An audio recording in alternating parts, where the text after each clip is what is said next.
Good morning guys, it's currently 7 AM. Got up super early this morning to make use of the beautiful light bouncing off the city.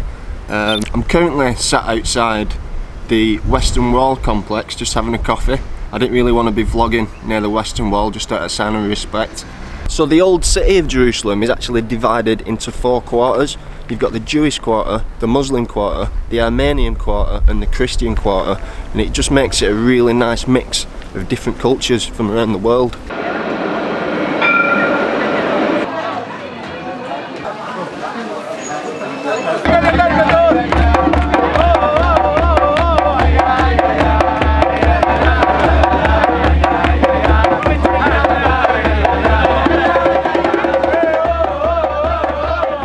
This place is just mad. One minute you can be in an absolutely busy as hell tourist place, and then you turn a corner and then the streets are just absolutely empty. So I've just checked into a brand new hostel, just for a change of scenery really, and this is the view from the terrace. It is just amazing, and it's also a good opportunity to show you the layout of the land. So if you can see this building behind me here with the golden dome, that is actually called the Dome of the Rock, and that is one of the oldest Muslim architectures in the world, and the entire dome of it is made from solid gold. It's where the Muslims believed that Muhammad sacrificed his son and then I think ascended into heaven. So I'm at the Citadel Hostel, by the way, and the guy at the reception desk has just told me that the next couple of days it's forecast bad weather, so this may be a good opportunity to go and explore the tunnels and the cave systems underneath the old city. So I think my next stop is going to be Zedekiahs Cave, also known as King Solomon's Quarry.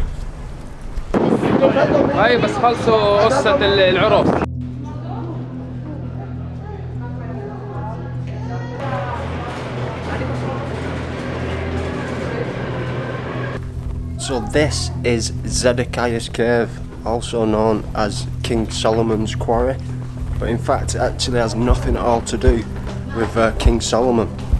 But historians believe that rock taken from this quarry was actually used to build parts of the temple above. Bearing in mind we are actually underneath the old city now. And Zedekiah was actually the king of Judea, and he actually came to a very grisly end because he came down to these caves to escape the Babylonian invaders, and unfortunately he was captured and he had his eyes ripped out in front of his family and was then murdered. And the little fountain that you can hear over there is known as Zedekiah's tears, and the legend has it that he's still crying today.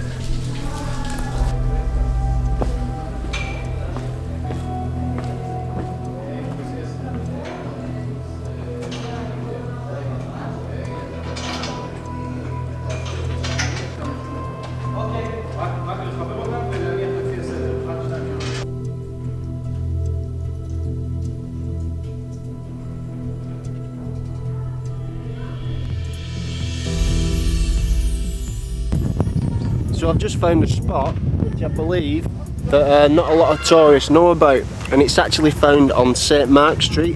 There's some stairs that actually go up, and it allows you to walk along the rooftops of the old city, and it's good for escaping the human traffic, what is absolute chaos down there in the markets.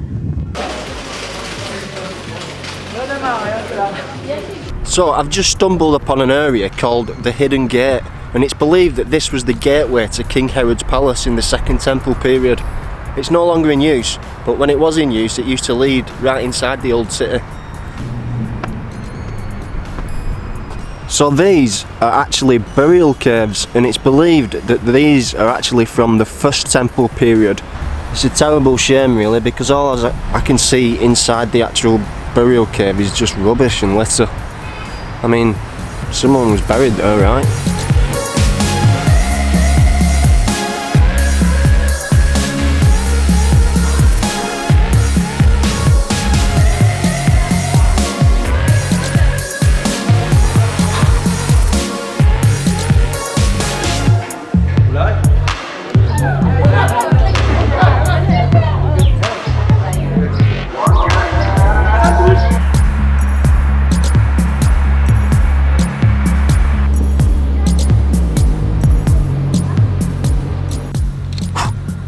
So I've just come out of the old city. I went to visit the Church of the Holy Sepulchre, which, if you don't know, is the church that was built around the exact spot where Jesus was said to be crucified, and also inside is his tomb where he was later resurrected. Now, I don't believe in sugarcoating these travel experiences, so I'm going to tell you my honest opinion. For the holiest place in Christianity, I actually thought it had been a bit more peaceful, and people praying and people being respectful, but actually I found it was the complete opposite. It was thousands of tourists bouncing off each other, trying to take selfies. You've got some guys left a forklift truck in the middle of the church, and it was really noisy, and I don't know how I feel about it. It just wasn't what I expected at all. So it's just something to keep in mind if you're coming here. You know what to expect now.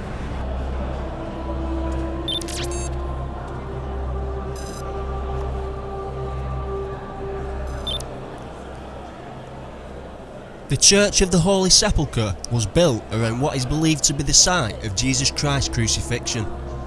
In the heart of the church, a marble slab in which his body was laid and wrapped after his death.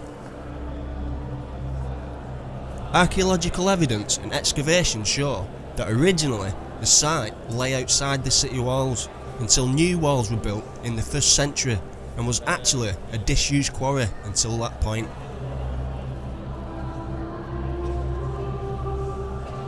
The reconstructions and additions to the church over the centuries make it a very interesting place to explore, and visiting the tomb of Christ, which is also found inside the church, inspires many visitors from around the world. And that, what you can see right behind me there, is actually the tomb of Jesus Christ.